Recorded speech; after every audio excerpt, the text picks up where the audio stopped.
صلى الله عليه وسلم وعلى آله وصحبه أجمعين وبعد.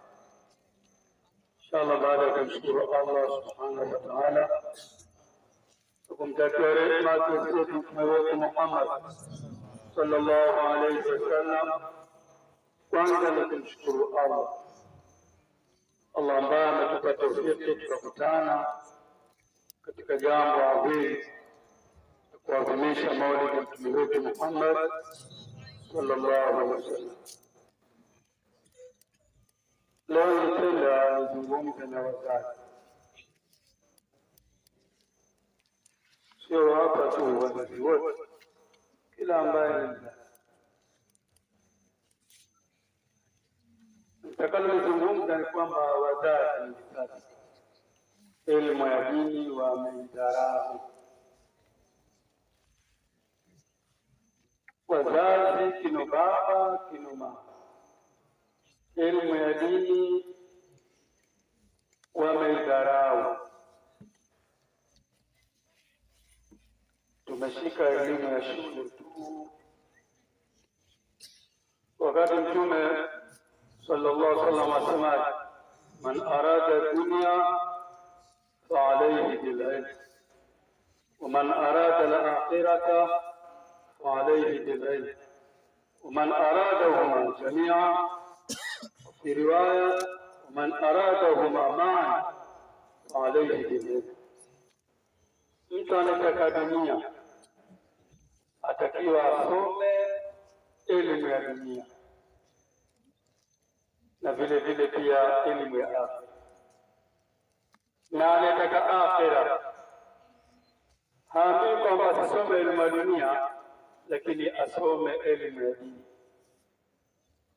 Anataka dunia na akhira, basi asome elimu ya dunia na elimu ya dini. Haya ndio mafundisho ya Mtume. Anataka dunia lazima usome hiki la 7, uende form 2, uende form 4, uende chuo, sijui uende wapi. Lengo ni kwamba dunia kama dunia itakiwa wewe na maisha duniani. Utakuwa daktari, utakuwa mwalimu, utakuwa sijui ofisi gani.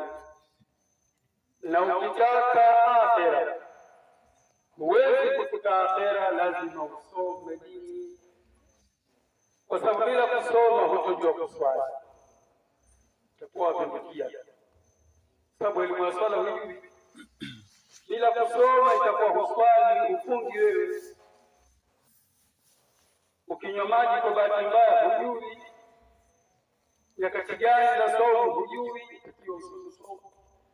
Hata kama mtu mzima itakiwa usome, ulize nitafunga nafanyaje, kwamba lazima uwe na kitabu. Anayetaka dunia na akhera atakiwa asome. Kuna mwingine kasoma duniani na kasoma akhera. Matatizo yanayotupata kwa sababu ya kutowasomesha watoto wetu dini. Kwanza ni kuenea watoto au vijana ambao hawana maadili ya Kiislamu, kwa sababu dini ndio inafundisha maadili. Hata kama ni binti au ni mvulana amesoma hiyo shule, kenda chuoni, maana ukiwa na 7 uko mzazi wako unahifadhiwa, unalindwa hivyo hivyo mpaka form 4. Ukifika chuo waambiwa kodisha nyumba mitaani. Mwisho wake mtoto ni Muislamu amleta mume Mkristo, mtoto wa kiume ni Muislamu amleta binti Mkristo. Akimleta yeye anataka kumwezesha, sababu msingi kujenga nyumba yoyote bila foundation haiwezi kwenda, na maisha ni foundation, yani elimu ni foundation ya maisha. Elimu ya kizungu, elimu ya dini ni msingi wa maisha na hasa elimu ya dini. Hujaambiwa kwamba usome mpaka uwe shehe, usome ujue Uislamu wako na ukushughulikia mtoto hivyo. Lakini hivi leo watoto wakifika darasa la kwanza waambiwa na shehe, darasa la kwanza na shehe hili madrasa. Hivyo mzazi umejitia mazingira gani? Miongoni mwa hasara anazopata mzazi ni mtoto anapokuwa mkubwa anamdharau mzazi wake, anamwona mzazi wake amepitwa na wakati, yeye ndiyo mwenye wakati mzuri. Kama ni mume, huduma zote zitakuwa kwa mke. Hivyo baba yake mama yake hana habari naye, kati ya kama ni mke hivyo hivyo, hana habari na wazazi wake. Atathamini mashoga, atathamini sijui mama mashoga badala ya mzazi wake. Hii ndio Mungu akiamrisha jambo, wewe ukenda kinyume cha lile jambo, basi lazima utakufuru. Mungu amekataza zinaa, wewe ukibobea katika zinaa utapata matatizo katika zinaa. Amekataza wizi, wewe ukawa mwizi, matokeo yatakuja. Vile vile watoto wetu kama hatuwalei kwa maadili mazuri, tutapata taabu. Mwisho wa wote ni mzazi ambaye mtoto wake hakumuiza dini, mtoto wake hakupambana naye, akaona mtoto wake ameongoka, kumfanyia hasadi na pamoja. Hili ndio mwisho. Akiona mtoto wake hafanikiwi kwa sababu hakumuandaa katika maisha yake, basi anakuwa na hasadi na watoto wake. Hii ndio mwisho na faida ya kutowapeleka watoto wetu. Kuna kijana mmoja alikuwa amesoma vizuri, Pauli asema alikuwa ni daktari. Kijana yule alikosa mtoto, binti kwa mama, binti akampa mashati, na ndiyo mabinti wa leo. Mwanao yuko chuo, jipijiliana ko, na akifika kule anamuona binti, na mabinti wa siku hizi nao wana mtihani mmoja. Yeye ndiye kenda chuo mwaka wa kwanza, kakutana na mtu kule chuoni, hamjui atoka wapi, hamjui kabila gani, hamjui nani, eti rafiki yake. Hawa ndio chuo uko kwao, hata hujui maskini, hajui maadili ya uko kwao, hata hajui kabisa. Hatima yote mke ampa masharti Mungu. Yule binti alimwambia yule kijana anakimbia, mimi chagua mawili, wanipenda mimi au wampenda mama yako. Sababu yule kijana kwa baba yake alifariki, chagua mmoja hapo, wanipenda mimi au mama yako. Kwa nini? Asema mimi sitaki mama yako asogee nyumbani kwangu hata siku ya harusi, pia sitaki yake. Na kwa mtu mwingine kubali. Yes, kwa sababu ana maadili ya dini. Na wewe mzazi huko mwandaa, kwa alimwambia kama wewe wanipenda nichague dunia, au kama unataka mama yako basi mama yako, kwa sababu sitaki hata kwenye harusi yake. Kuangalia maisha hayajaanza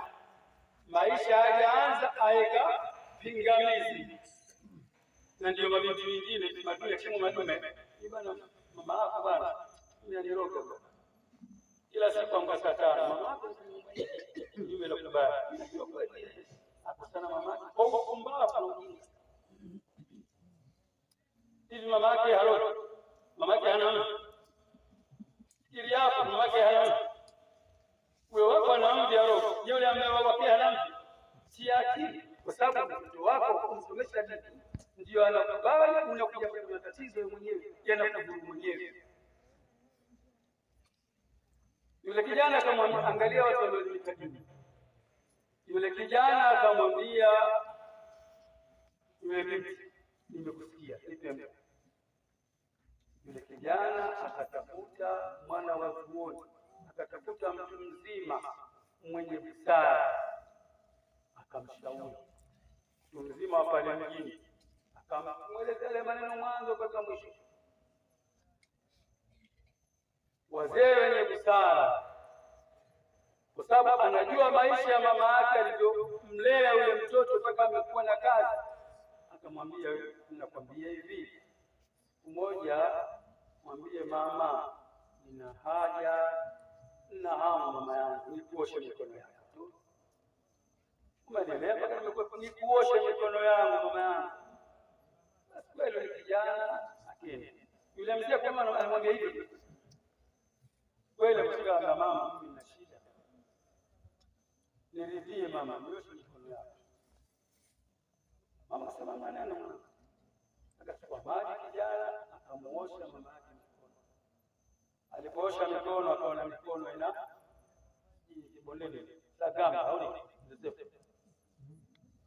ile kama vile mchezo binadamu magaga mmoja magaga au magamba yale madude magamba na magamba na magamba mikono ile matatu yule mtoto akamwambia, mbona mama ulifanya nini? Mbona unaambia kama una maradhi ya ngozi unaambiwa kupeleka hospitali? Asamara na hospitali ndio ilivyo. Kwa nini? Sema yeye, wewe nilipokuzaa baba yako akachukua muda alifariki. Baada ya kufariki baba yako ilibidi nifanye kazi za kufua za ukatafuti ndio kufanyaje mpaka unakuwa mwanangu. Kwa hiyo ukupata msaada wewe, sema mimi mwenyewe nimepambana. Asante mama, kweli mtoto wako akaondoka. Akamwambia binti, kuanzia leo sina haja na wewe, nina haja na mama yangu. Tafuta yule ambaye wale wa masharti hayo atafuata. Ni watu ambao washalelewa katika utaratibu. Hebu jiulize mama, jiulize baba, hivi mtoto wako waweza hata siku moja alikwambia lolote la kwa karibu naye? Hebu jifikirie katika umri wako na mtoto wako, au mtoto wako ulimpa ushauri jambo gani alikubali? Ulimpa mashauri matano, mangapi alikubali? Natakiwa mzazi amwite mtoto umfanyie mtihani hata kama wewe una nafsi nati, ili umpime kwamba huyu kweli aweza kunisaidia au hawezi kunisaidia. Na ndio maanake watu wengi, asilimia kubwa, wanasema watoto bana na wakike ni bana, mtoto wa kike wanapata matatizo. Ni kwa sababu mwanzo huyamlea, mwelekeze njia, uwe karibu naye, halafu baadaye